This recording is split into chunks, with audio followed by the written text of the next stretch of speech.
What's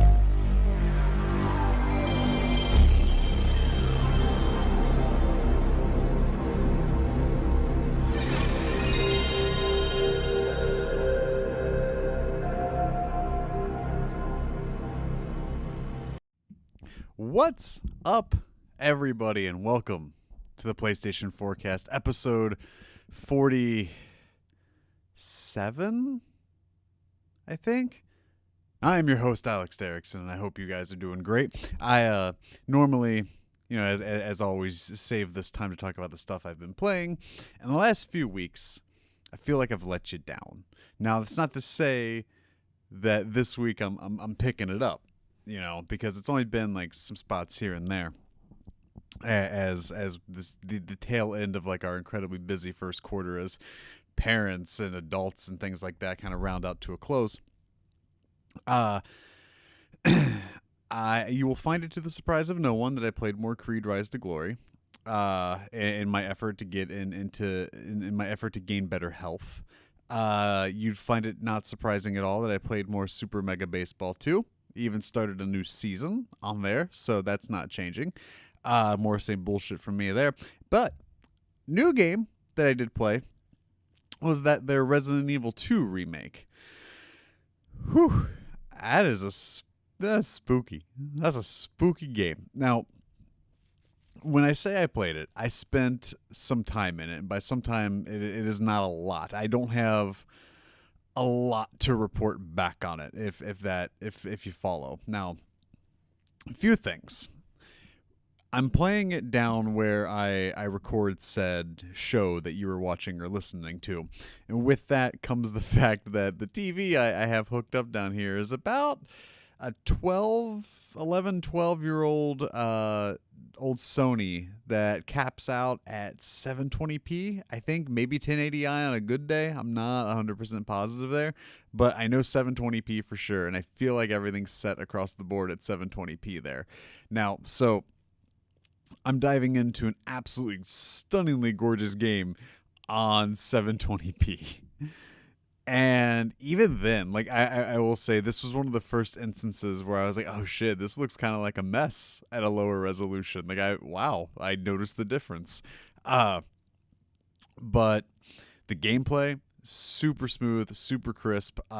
You still have that weird semblance of tank controls where you have to push forward, but then right with the or left or right with the right stick to kind of angle your positioning. Because if you just go up, down, left, right, you don't turn. You just go forward, back, or strafe, left and right.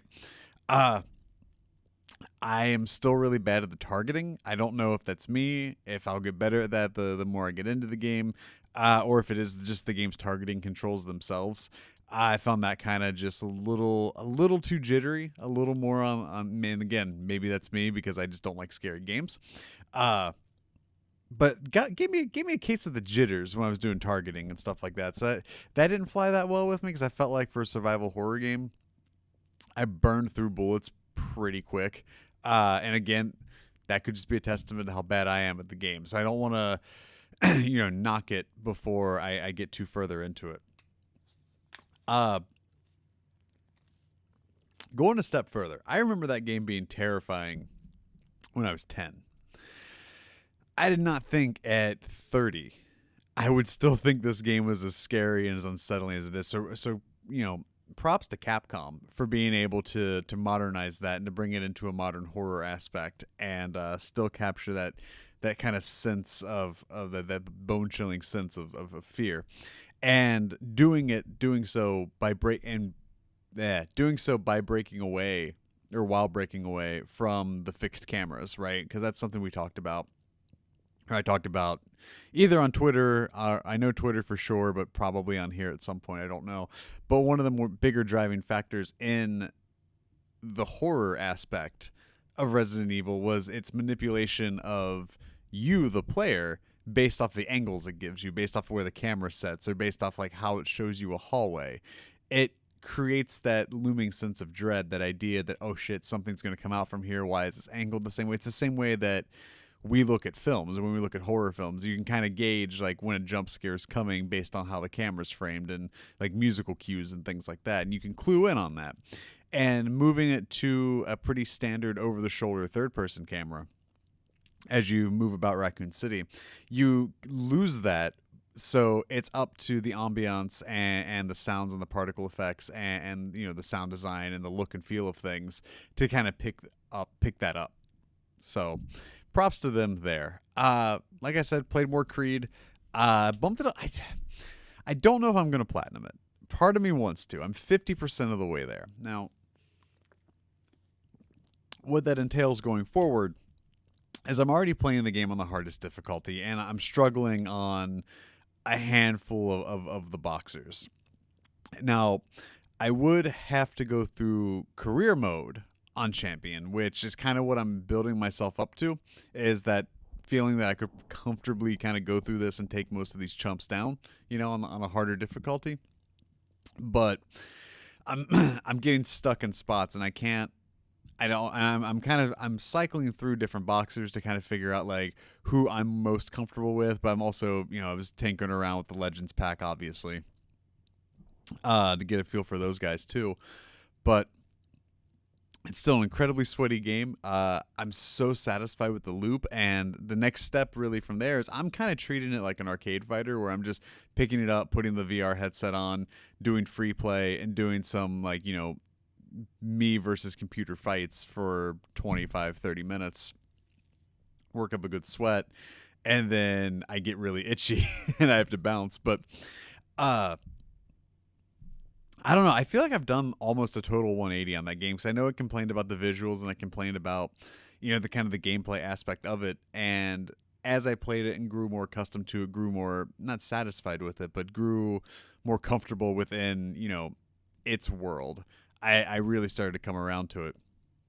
To touch more on the visuals, fewer things to me have been more striking than when I'm in the middle of a fight and I look at the guy that's across from me, right?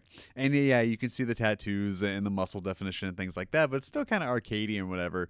But to watch the progressive bruising as it goes on, like watching a guy's eyes slowly start to swell shut, watching the bruises show on his sides and his ribs, like it's that kind of stuff where it's like, okay, like there is a certain, like there's some next level shit here. And it's one of those things for me where, like, between that and Astrobot and Beat Saber, I guess you could see we could build off Beat Saber, but you see what we're already getting with like Moss, and I could just rattle off titles. It's one of those, like, VR is already pretty good. Like, how can it get better? And I think that's where you're going to start implementing better visuals, better effects, better fucking wireless implementation, please.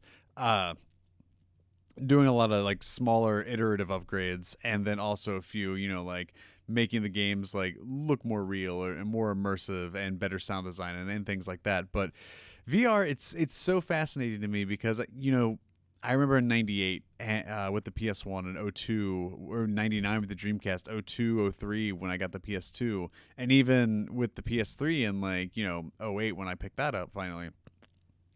I looked at it, I'm like, yeah, cool, this looks great, but like things could be better. And now we're kind of at the point with the PS4 when we're looking at the PS5 and we're going like, what more can we do visually?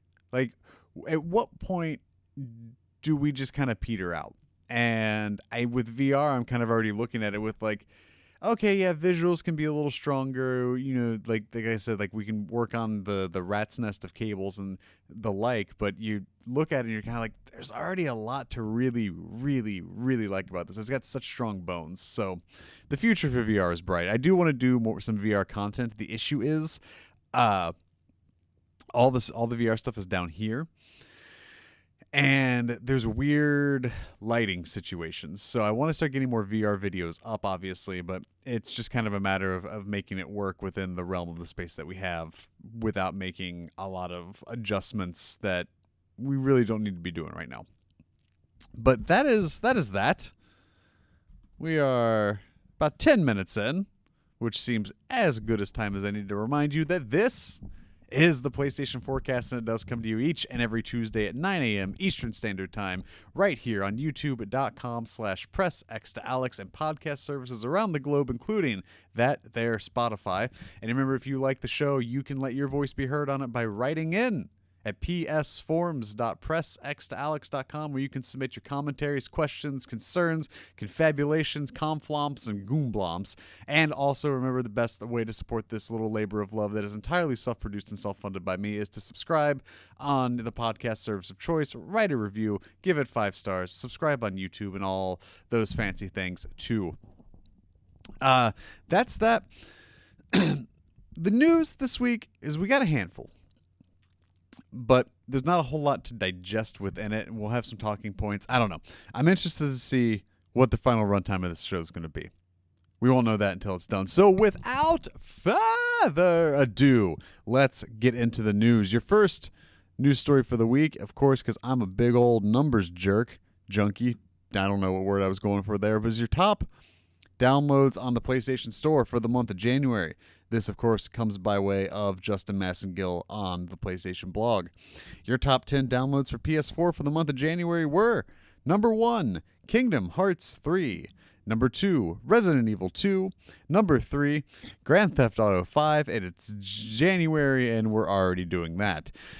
Number 4, Call of Duty Black Ops 4. Number 5, Madden NFL 19. Number 6, PlayerUnknown's Battlegrounds. Number 7, Red Dead Redemption 2. Number 8, FIFA 19. Number 9, Minecraft PlayStation 4 Edition. Number 10, Battlefield 5.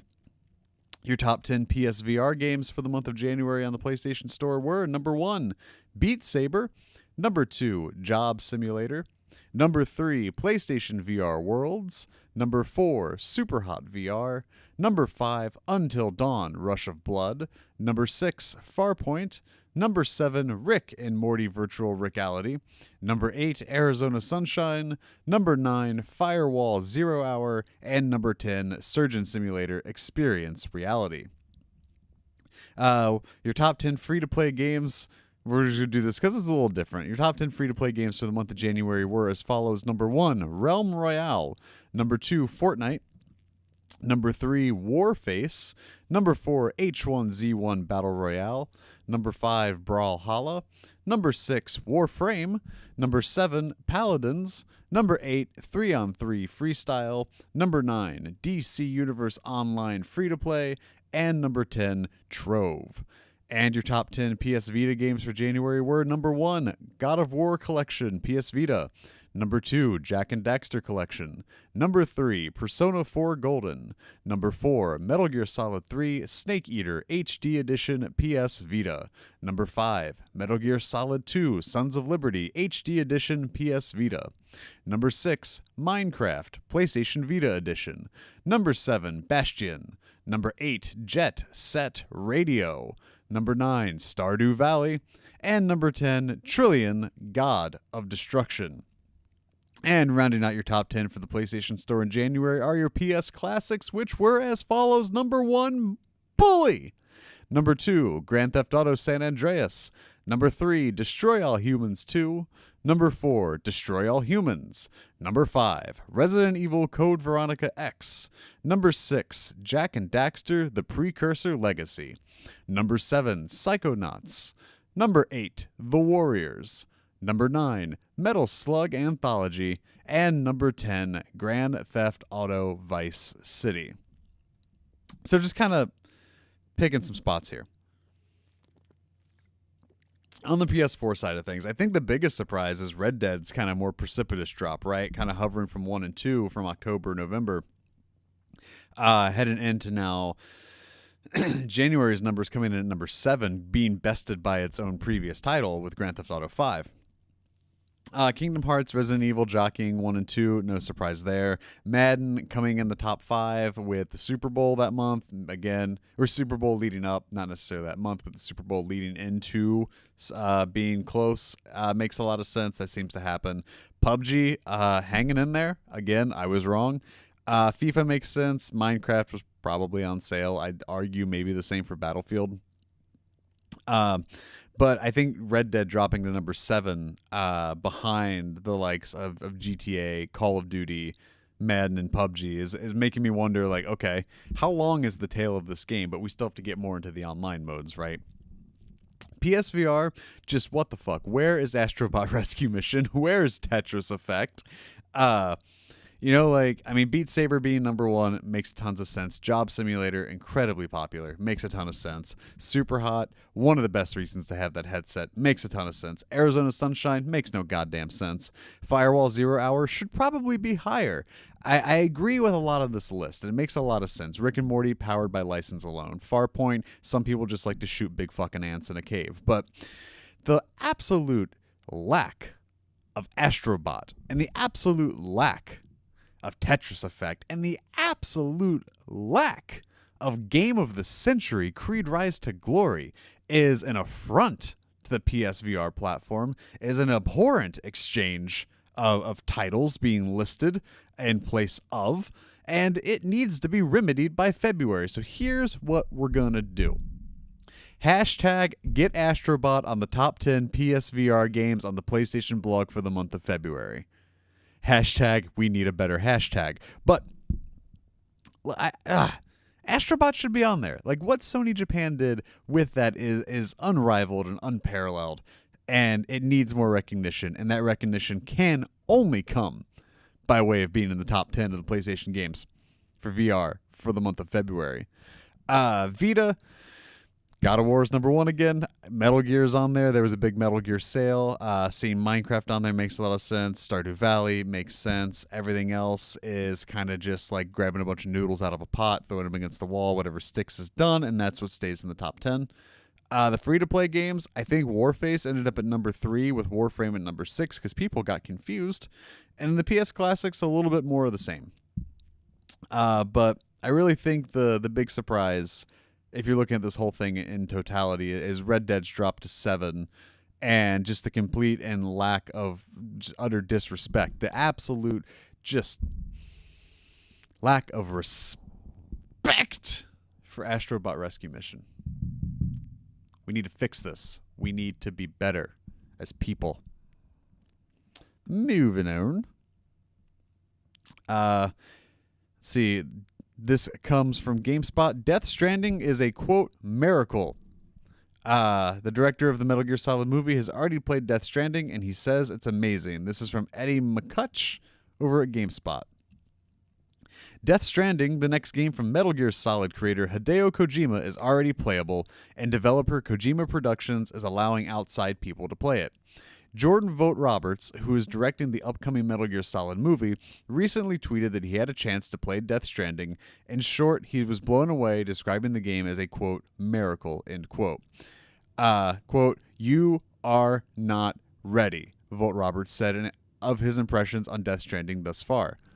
Vogt Roberts isn't the only celebrity to speak highly of Death Stranding. Speaking to Metro, the Walking Dead actor Norman Reedus, who plays a character in Death Stranding, said he's never seen anything like what Kojima is doing with the game. Quote, the concept is so far out into the future, instead of eliminating everyone around you, it's bringing everyone together, he explained.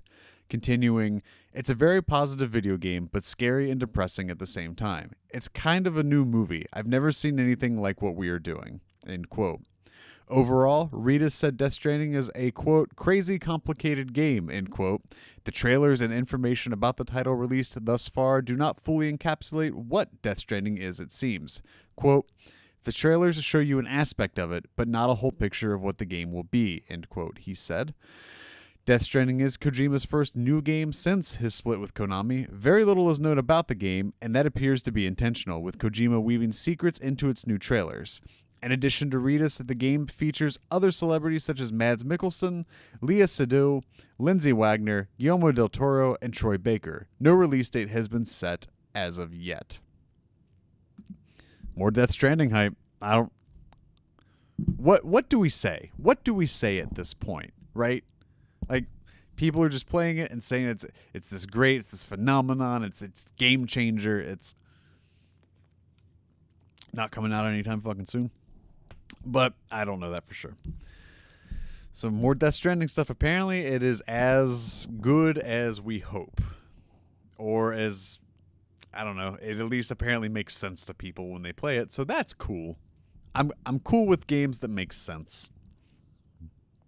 Uh, I'm excited for it though. I'd like a surprise and see it coming this year, but I'm not holding my breath on that.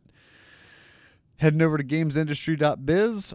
This comes from James Batchelor. Activision Blizzard staff reportedly bracing for layoffs. Reports have emerged that Activision Blizzard is preparing large-scale redundancies in the next couple of days. Both Bloomberg and Kotaku cite sources close to the matter who claim the publisher is preparing to restructure in order to centralize functions and improve profits following recent financial disappointments. Hundreds of jobs reportedly hang in the balance, and the cuts are expected to be made before Activision declares its financial results tomorrow. The publisher has suffered a rough few months of late. It was among the 4 AAA firms that have seen their share prices drop in the last week. In fact, GameIndustry.biz's own Rob Fahey observes that Activision has almost halved since September. The reasons for this are manifold. That's an interesting use of the word. I've never seen that before. Incorporating that tomorrow in a conversation. Anyways, disappointing sales of Destiny 2 Forsaken contributed to the publisher's decision to part ways with Bungie, leaving a significant gap in its portfolio. Meanwhile, Call of Duty continues to do well enough. The series appears to be past its peak. While Black Ops 4 broke digital sales records, the decline in physical sales seems to have prevented it outselling previous title World War II at launch. There's also been some considerable upheaval at a management level. Blizzard co-founder Mike Morhaime stepped down in October and fully departs this April. Activision Blizzard's CFO Spencer Newman left for Netflix at the beginning of the year, and his brief replacement Dennis Durkin is one of the 3 employees who took on new presidential roles. As we discussed on a recent episode of the GamesIndustry.biz podcast, Activision Blizzard has multiple publishing, PR, and marketing teams for its Activision and Blizzard divisions. But with Destiny gone, the former is down to just Call of Duty, Crash, and Spyro remasters in From Software's Sekiro Shadows Die Twice in its portfolio. And it's not clear how the publisher plans to fill that Destiny-shaped void.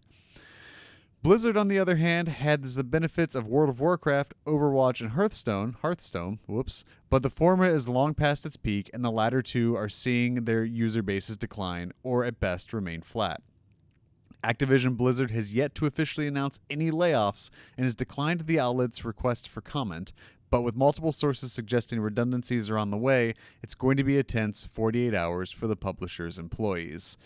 So yeah, that article was written today, so be on the lookout for anything coming from Activision by the time you're hearing this, or like listening to it just down the road.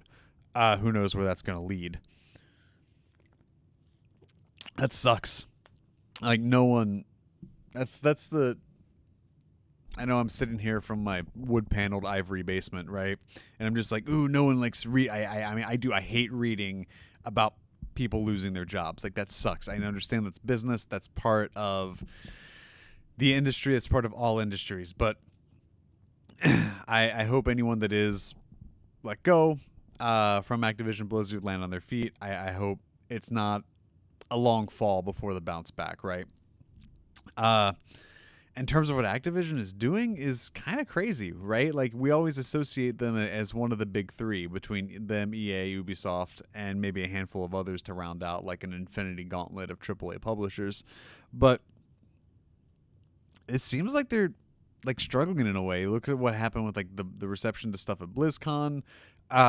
It just seems like it's a situation where everything seems good on the surface, but then as like news starts to kind of bubble up, it makes you wonder like, oh God, how are things really going over there? Because it seems kind of weird. I don't know, but I hope everyone bounces back, and I hope anything that happens is not too severe, because that's the shitty aspect of working, right? Is it's not guaranteed. This next news story is from CNET. We're Shoney's. Shoney's has got a really good breakfast buffet. You can get some, if you're not from Northern Kentucky, you can get some geta. It's like the meat pancakes that I like to talk about with the oats. You may remember this from the Game of the Year episode discussion. But yeah, good old breakfast buffet. Like you get like a little south of Northern Kentucky, more near central to like the southern and eastern, like Bowling Green kind of area, Western Kentucky, maybe? Yeah. Find yourself a Shoney's. Get that breakfast buffet. Anyway, enough about Shoney's. Sony's Sean Layton wants fewer, bigger PlayStation games. This is an interview with Sean Layton over at CNET. We're not going to read the whole thing. Give CNET the click, right? There's a few interesting points in here, kind of expanding on the E3 decision and the like. Excuse me. One question and answer I do want to read is, how do you decide what game makers you'll buy? Because you may remember last week I lamented at the kind of not loss, but NetEase's investment and having Quantic Dream make some multi-platform games, as well as Bandai Namco partnering with Supermassive to do the Dark Stories Man of Medan. Man of Medan. How do you decide what game makers you'll buy? We're always exploring opportunities. If we found a partner or a team or a game that we felt was particularly meaningful and interesting in a service area, we will look to bring that in. We're always open to that kind of experience. We try to make it really easy for our teams to focus on what our vision is for the future, and we have simplified it to, quote, first, best, or must, end quote. If your title is going to be first and creating a genre, or first and creating a new game activity, let's look at that. If you're going to make an action-adventure game, it better be best in class. And if we have a third category called must, which is we must support the platform, we must be present when new technology comes out. Let's see. One question is here. There's a lot of talk about how Apple is rumored to be creating a game service, and Google partnered with Ubisoft last year to test a possible streaming service, not to mention EA's announcement of one as well. And Amazon bought a game studio a while back too. How do you see all this changing your world? Suddenly, it's not just Sony, Microsoft, and Nintendo anymore. Layden responds with, it's an affirmation that gaming is here to stay. It's growing dramatically, and it's growing into a much broader entertainment landscape with big players coming in, like you mentioned. They'll bring in new energy and stimulus and agitation. With all this streaming talk, is it worth it yet? You have PlayStation Now, and I've used it, but I wouldn't play a shooting game on it. It doesn't feel ready to replace my console. Layton responds, it's definitely a thing. The challenge around streaming is that while it may get to a place reasonably quickly that folks who live on top of a good node in Soma or Seoul or Stockholm can get a good streaming life, if you are PlayStation and you're available in 168 countries around the world, streaming will be a thing which will have interest to certain people in certain places. But still, for the vast majority of the gaming community, our 94 million PlayStation 4s out there, I think there's much life left in a local console. Why am I struggling to read? Oh my God. This is what I kind of wanted to hit on here too. You're not the first big company to bow out of the big E3 video game show in June, but I'm curious why you chose this year to drop out. Layton's response is, quote, when we decided to take video games out of CES back in 1995 during the PlayStation 1 era, E3 served two constituencies, retailers and journalists. Retailers would come in. You'd see a guy come in and he'd say, I'm from Sears and I handle Hot Wheels, Barbie, VHS, and video games. So what are you about? There was a huge educational component. Then you had journalists who had magazines and lead time and jockeying for position on the cover. And there was no internet to speak of. So a trade show at that time of the year for this nascent industry was exactly what we needed to do. Now we have an event in February called Destination PlayStation, where we bring all retailers and third-party partners to come hear the story for the year. They're making purchasing discussions in February. June now is just too late to have a Christmas holiday discussion with retailers. So retail has really dropped off, and journalists now, with the internet and the fact that 24/7 there is game news, it's lost its impact around that. So the trade show became a trade show without a lot of trade activity. The world has changed, but E3 hasn't necessarily changed with it. And with our decision to do fewer games, bigger games over longer periods of time, we got to a point where June of 2019 was not a time for us to have a new thing to say. And we feel like if we ring the bell and people show up here in force, people have an expectation of, oh, they're going to tell us something. We are progressing the conversation about that. How do we transform E3 to be more relevant? Can E3 transition more into a fan festival of gaming, where we don't gather there to drop the new bomb? Can Can't it just be a celebration of games and have panels where we bring game developers closer to fans? The follow-up question was almost like a Comic-Con. Layden replies with, yes, that's probably the trajectory it needs to go to maintain relevance. Let's see. So, yeah, I thought that was interesting, right? Because we were kind of like wondering, oh, why is Sony dropping out of E3? So to kind of have, yeah, it's a businessy response of just being like, hey, look, it's a trade show that no trades happen. There's a constant news cycle. So E3 doesn't fit the mold that it used to back in the mid 90s. And then as the internet kind of exploded into the cesspool that it is now, it's become easier for the news to kind of always be there, and it defeats the purpose if you're trying to do a trade show and it's June and you're trying to do, consumer or retail purchasing 6 months, 5 months before the holidays, right? It doesn't make sense. Now, there's no dancing around because no questions about like PS5 were really asked about, but I think him kind of being like, look, yes, PS Now is definitely a thing, but we still have a lot left to offer in a local console. I think should assuage a lot of worries that anyone switching over, not anyone, but specifically Sony could be switching over to a streaming only platform. I think we're still way away from that, especially with the lack of development really in getting mainstream high-speed internet out. But there's your answer as to why they're leaving E3. It didn't make sense. It didn't make sense for them to be there because that expectation is there that if Sony's at E3, they are the Titan. They are what every other company is trying to take down, because it's always at the end of E3, what is the question that gets asked? And it's who won E3? And consistently it has been Sony to a point, right? And so there's that expectation there where, oh, it's E3. Everybody's got to bring out the big guns. We got to get all the big surprises in. We got to do all this stuff, all these big announcements. And maybe it's moved beyond that. And I think there is a level of honesty there when that first statement was made however many months ago that they were bouncing from E3, that it was just like, look, we just don't have anything to show. We're just going to disappoint people because the expectation is always so high. So as opposed to not meeting the expectation, let's just not have one. That doesn't necessarily mean there won't be something, in August or October or November or whatever. But as it distances itself from E3, I don't think it's going to be an annual decision, right? Like, obviously they're going to work their way back into it when it makes sense and when they can kind of fold themselves and their announcements back into it. But in a situation where there's a lot of moving parts and a lot of components to a show like that, yes, maybe an evolutionary step in what E3 is the next logical thing to happen, as opposed to just the three main home console markets or companies going up there and be like, here are the games for the next 6 months. Here are some games without dates. Here's a car on stage. Here's some other things on stage. Do you kids like Kirby? And that just be boom, boom, boom, boom, boom. That's it, right? From everybody.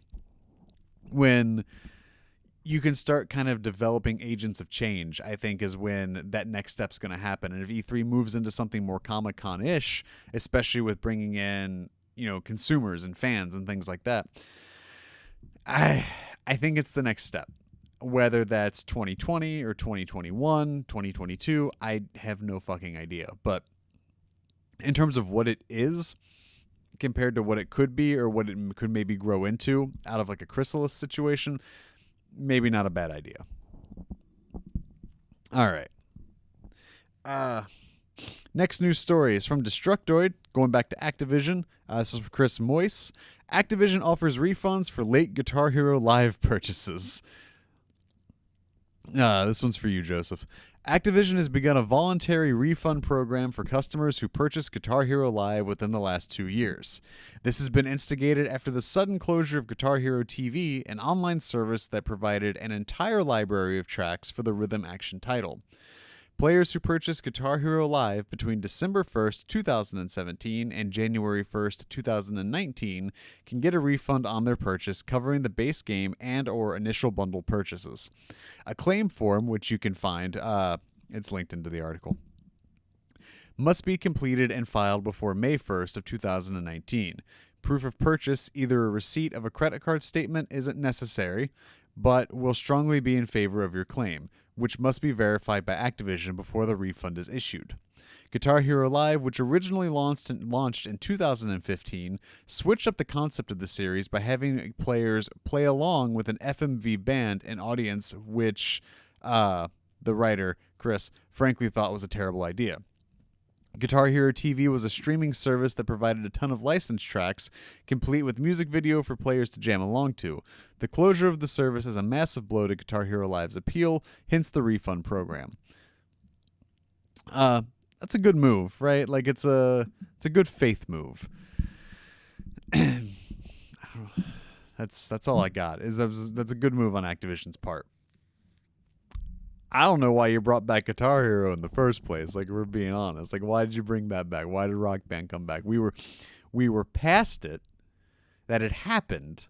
It was a thing of the past. We were over it. We were done. Like, we're getting mad that measles are coming back, right? Like, measles, there's a thing. Vaccines happened. We got over it. We moved on. And now measles are coming back. That's how I feel about Guitar Hero. That's just, why are we doing it? Who thought it was a good idea? Like, was there just, it had to have been just a guy in a boardroom or someone in a boardroom, right? And just being like, haven't done one of these in a while. And some people still want it. And some people still wanted a Mirror's Edge sequel. How'd that do? Not great.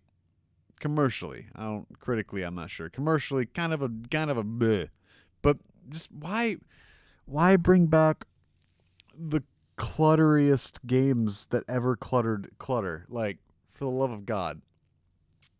They make after like 6. It's one of those things where like, okay, how to put this? If you are in college, or you have a lot of sexy house parties, maybe Guitar Hero and Rock Band makes sense to have. But once you age out of that, and you kind of grow out of that, and you don't have your friends over, your neighbors over for your block party barbecues, no one's banging your fucking soulless rubber pads to Boston's Long Time. I don't know why we did this, why we had to do this again, why anyone thought that this was going to be a sustainable endeavor.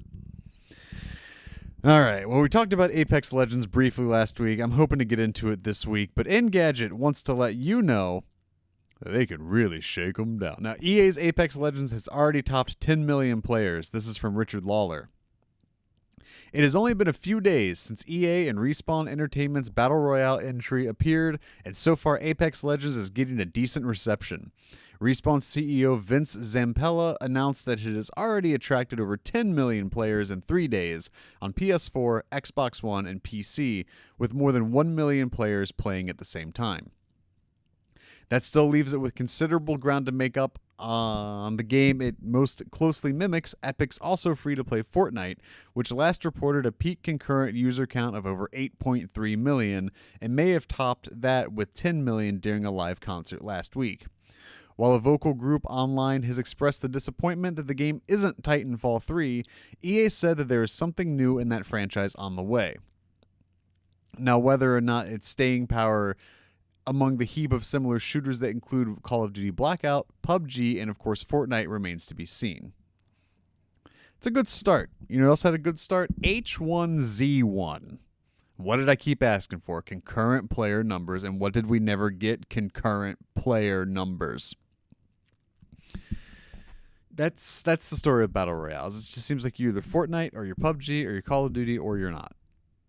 Whether Apex Legends comes in and carves out its niche, gets its place in the sun, I love that Rugrats episode. I don't know. I don't know how sustainable Battle Royale will continue to be, right? But it's a great way to celebrate the Titanfall franchise, a franchise in which I've not played. Every now and then I see Titanfall 2 for like $6 and I'm like, I should do that, and then I just don't do it. I don't know. I'll jump into Apex. Here's my problem with Apex Legends is every time I go to say the name, I think I'm getting it wrong. Or I forget Legends, or I forget Apex, and I just call it Aphex Twins, and that is a really bad band. But I don't know. We'll see. It's a good start. It was a lot of hype, and I think just opening the gates and be like, and go, go, go, go, go with it is a smart move because it's dominated social media. It's dominated kind of the game sphere, but I don't know how that conversation is going to care, how long the tail of it is, right? And that's kind of the problem with the Battle Royale games is you bring a new one out that's got a good budget behind it, a decent license, powered and backed by one of the major publishers. You know, you hit 2 of those 3 boxes, 1 of those 3 boxes, all 3 of those boxes, whatever. You've got a gangbusting hit for 5-6 days guaranteed, but it's how sustainable how fresh can you keep it? How fast can you prevent people from getting burnt out on it, right? That's what we have to see, and that's what's going to be telling about those games where the loop is the same, you know, and does it do something better than the other games around it? And that's what we're going to have to see, especially when you have stuff like Anthem, the Division 2 and stuff like that coming out where it is that AAA space, and sure, it's not a battle royale, but they still kind of occupy that similar piece of that Venn diagram and that market share where it is a massive multiplayer online game on console that is a shooter that is backed by a major publisher that, you know, a lot of people are hyped about. So I don't know why EA released this a week-ish before Anthem. I thought that what is it with them doing that to Titanfall games, just putting it out before another EA game? Like I don't get that. I'll never get that. I don't know who thinks that's a good idea to keep doing that, but they've got the grips on it for now. And I don't know if they think it's going to help with like lead-in numbers into Anthem or what, but we'll see. That's where I'm going to leave it. This is the last news story? Not really. Kinda. Second to last news story. This is from Brian Crescente at Variety. Disney says it's never been good at video games and remains happy with EA's work. The Walt Disney Company has a, quote, good relationship, end quote, with Electronic Arts and has no interest in returning to video games, something with which it was never able to, quote, demonstrate much skill, end quote, CEO Bob Iger said in an earnings call Tuesday. Quote, we're good at making movies and television shows and theme parks and cruise ships and the like.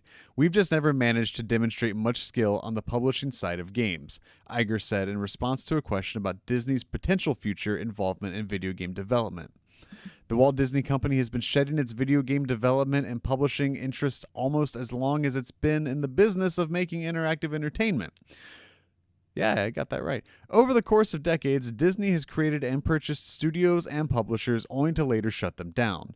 In 2016, Disney discontinued the highly regarded Disney Infinity franchise and closed down the developer, ending all self-publishing efforts.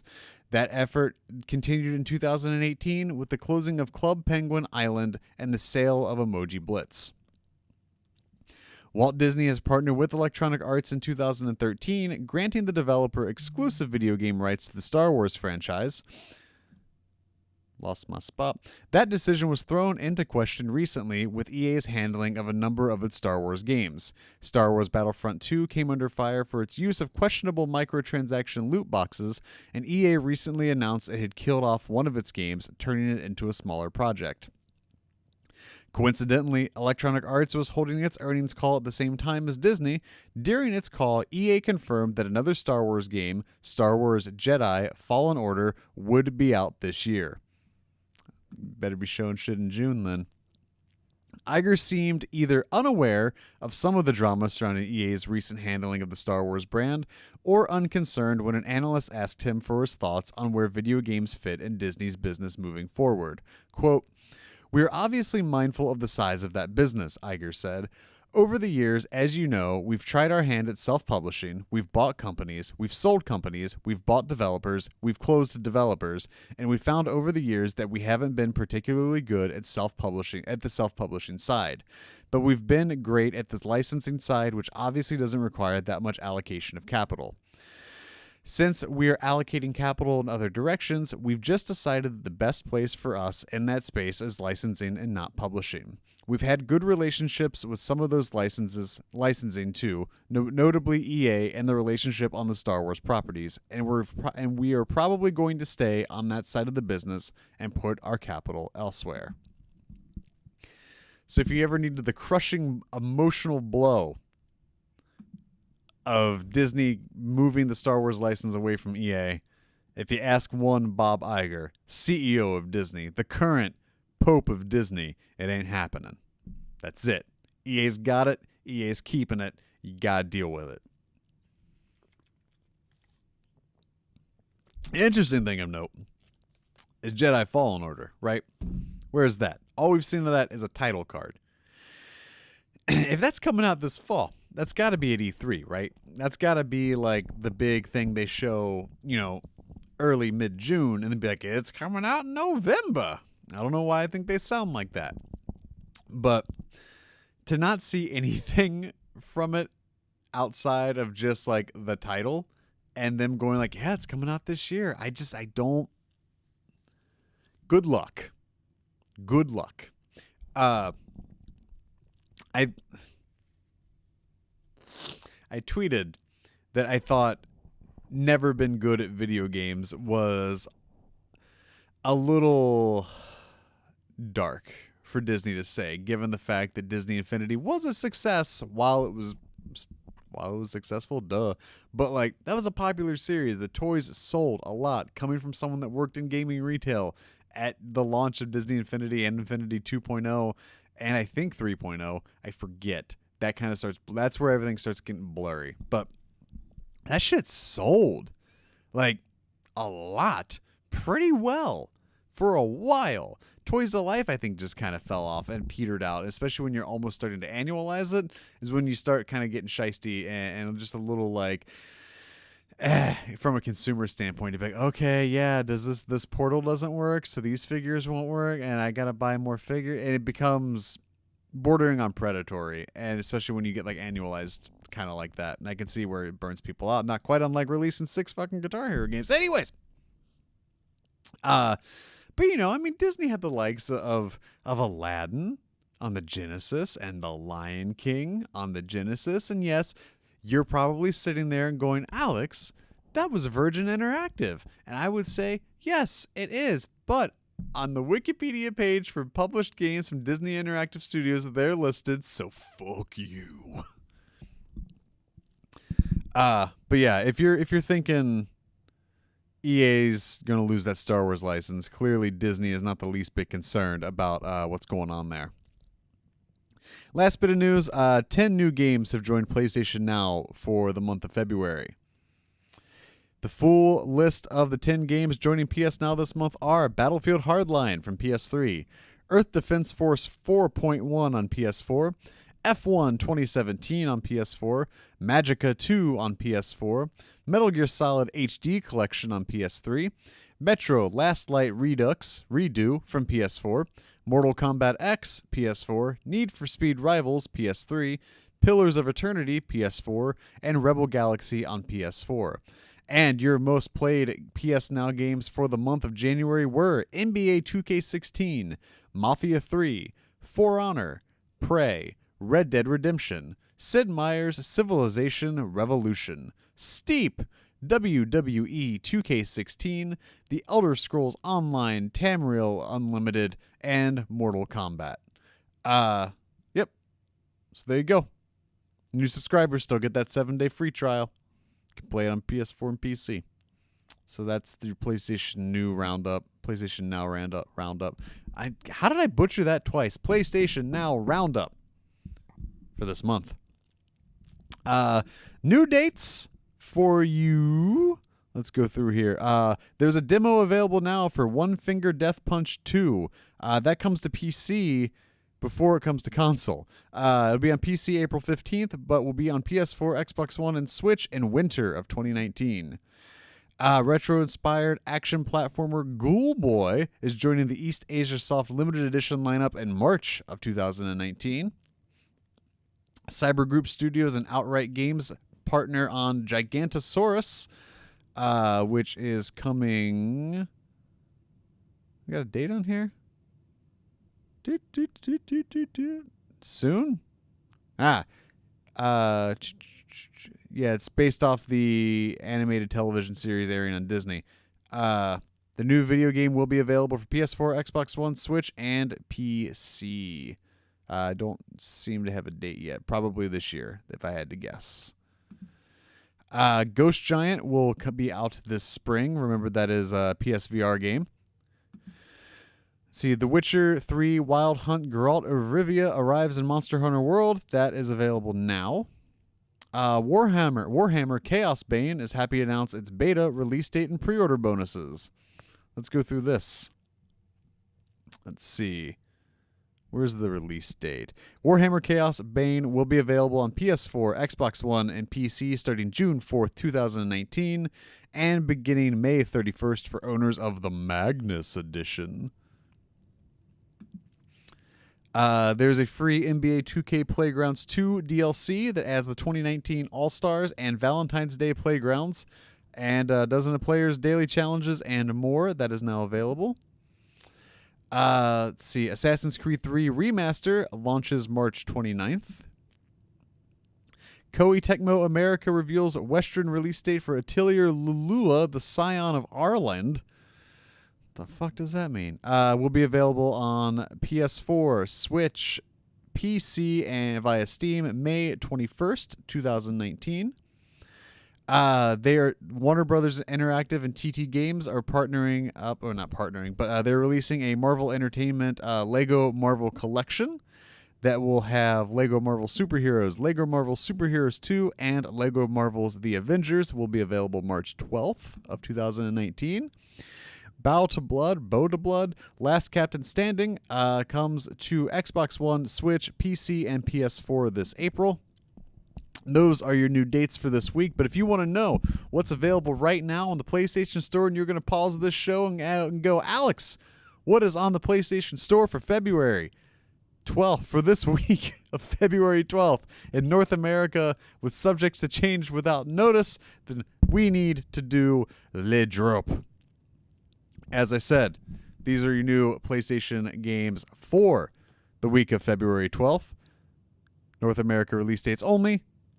Subject to change without notice. Let's do a big gulp here. All right, let's read some words. Alvastia Chronicles comes to PS4 and PS Vita digital cross-buy. Set out on an adventure in a retro-styled world. After encountering the man who killed their parents 10 years ago, Elmia and her brother Alan set out to avenge their deaths and restore peace to Alvastia. How do you have all of those? How do you have Alvastia and Elmia, and you have a guy just named Alan? Code Realize Winter Tide Miracles comes to PS4 and PS Vita digital and retail February 14th. Discover a new Yuletide tale as the Steel City is covered in a blanket of white. Uncover fresh intrigue as Cardia delves into the mysteries of her own family and the dashing suitors. Conarium comes to PS4 digital. Conarium is a chilling game following 4 scientists who challenge what we normally consider the absolute limits of nature. Inspired by H.P. Lovecraft's novella At the Mountains of Madness, but largely set after the original story. Degrees of Separation comes to PS4 digital February 14th. Degrees of Separation is a 2D puzzle platformer in which duo Ember and Rhyme use their contrasting powers to manipulate heat and cold to overcome obstacles. Through cooperation, they will learn about each other and the fate of their worlds. Eden Tomorrow comes to PS4 Digital. Developed exclusively for PSVR, Eden Tomorrow is a story-driven sci-fi action-adventure. The main characters are a human plagued by amnesia and a drone called Newton who must work together to survive on this hostile alien planet. Far Cry New Dawn comes to PS4, digital and retail, February 15th. Dive into a vibrant, post-apocalyptic Hope County, Montana 17 years after a global nuclear catastrophe. Lead the fight against the highwaymen who seek to take over the last remaining resources or fight alongside a friend in online co-op. Hyperjam comes to PS4 digital. Hyperjam is a neon-soaked arena brawler with a dynamic perk drafting system that makes each match different from the last. The fusion of lethal weapons, stackable perks, furious combat, and a killer synthwave soundtrack will keep you coming back for more. Intruders Hide and Seek comes to PS4 digital, out February 13th.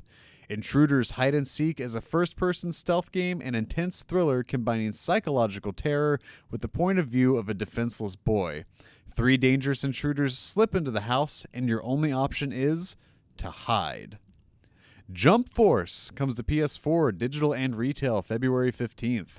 The most famous manga heroes are thrown into a whole new battleground, our world. Uniting to fight the most dangerous threat, the Jump Force will bear the fate of the entire humankind. Ultimate Edition launches on February 12th. The King's Bird comes to PS4 digital. Escape into a world kept secret by a tyrant and discover the truth about your freedom. The King's Bird is an artistic, momentum-based game that seamlessly combines precision platforming with physics-based gliding. The Lyre Princess and the Blind Prince comes to PS4 digital and retail. After accidentally blinding a noble prince, a wolf dons a princess disguise to help set things right. Transform between the wolf and the princess to solve puzzles, evade traps, and guide the prince through the dangerous forest toward a cure. Meow Motors comes to PS4 digital. Meet the Kitties, the main heroes of this go-kart racing game. Overcome obstacles by drifting through mines and bombs, blast your competitors with astonishing weapons, and gather power-ups to be the fastest driver on the track. Metro Exodus comes to PS4, digital and retail, February 15th. Flee the shattered ruins of the Moscow Metro and embark on a... It's getting hard to read with the lights. Embark on a continent-spanning journey across the post-apocalyptic Russian wilderness. Lose yourself in a sandbox survival experience and follow the thrilling storyline. Minesweeper Genius comes to PS4 digital, February 13th. Train your brain. Help Aristotle, the genius with a broom, sweep the minefield to regain his memory and escape from the aliens' scientific experiments, discovering where all the bombs are hidden. Kind of fucking random word generator. Oh my. Mix-Ups by Paugi comes to PS4 and PS Vita. Digital cross-buy. The mixed-up anagram puzzle where 3 connected words are hidden among a jumble of letters. There's only one solution that uses every letter once, and it's more challenging than you might think. Nekopara Volume 2 comes to PS4 digital, February 14th. Heartfelt Neko comedy open for business. The newest edition will feature a new opening movie and theme song, all new hand-drawn art from Neko Works, and new fully voiced story scenes. Zing! The Land Beyond comes to PS4 and PSVR digital. Zing! Is it Xing? Crossing? Xing: The Land Beyond is an atmospheric first-person puzzle adventure game set in the afterlife. In death, you will find yourself on a journey across a series of mysterious lands filled with the thoughts and personalities of those long lost. And those are your new releases for this week, which brings us to Trophy Time. Don't forget, Trophy Time is the part of the show where I try to take you from a game from 0 to 100 as fast as possible because the sanctity of trophies don't matter. Nothing really caught my eye. I'm not gonna lie to you. Glass Masquerade. We're gonna pull. That's got 12 bronze, 8 silver, 7 gold in a platform, and a platinum.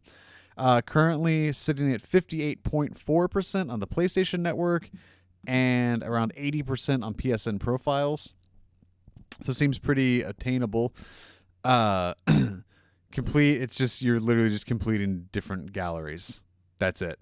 That's it. That's the game. You're just completing all the galleries. Glass Masquerade. So if you need an easy platinum, there is one for you. Eden Tomorrow does not have a platinum. That is a bummer. The trophies are out for Anthem. I will not dive into them for the fear of spoilers. We will look at Meow Motors, which has 26 bronze, 8 silver, 4 gold, and a platinum, because I got to know. That's going to be easy. Complete the training mission. Keep the best RPM.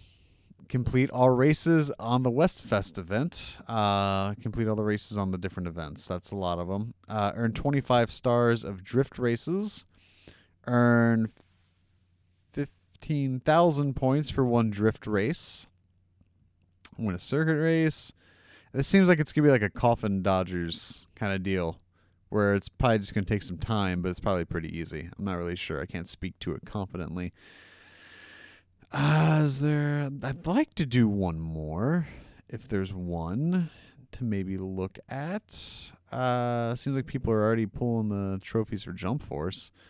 Let's look at the mages too. Ooh, Rhyme 9000's there too. That's from Rainbite, the guys that did Reverie.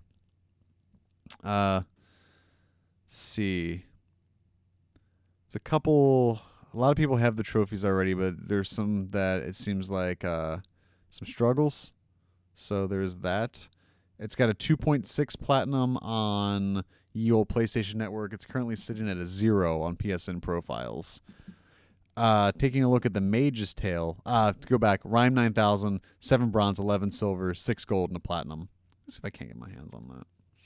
We'll look at the Mage's Tale, which is 24 bronze, 14 silver, 2 gold, and a platinum, and then we'll wrap up here. Let's see. Successfully craft a spell using 4 mystic ingredients. Hit an enemy with 3 projectiles at once. And there's a lot of trophies that have not been gotten yet. Trying to find any that may prove to be problematic. There are a few. Specifically, complete the bridge combat in the Green Lady's Labyrinth without moving away from the treasure chest. That is currently sitting at 0 on both PlayStation Network and PSN profiles. There's also solve the ball maze puzzle in the Maze of Many Eyes on the first try without resetting. That's at 0% on PSN profiles and 0.2% on the PlayStation Network. So there's definitely some challenges in here. So I would not say that one is worth it if you're trying to do trophy hunting. That brings it to the end of Trophy Talk, which means it brings us to an end here. As always, thank you all for joining me for the PlayStation Forecast, and it does come to you each and every Tuesday right here on youtube.com/PressX2Alex and podcast services around the globe, including that there Spotify. Remember, the best way to support the show is to subscribe, share it, post it at places, spread the word. And as always, if you want to follow me, it's right here in the video version. You can follow me at twitter.com/PressX2Alex. And of course, as always, any relevant links that I give out in their opening and closing rigmaroles are always available in the episode description on both the video and audio formats of the show. With that said, thank you all for joining me. I'm going to go sleep for a while and then get up and do this all over again. Until next week, take care and do the thing.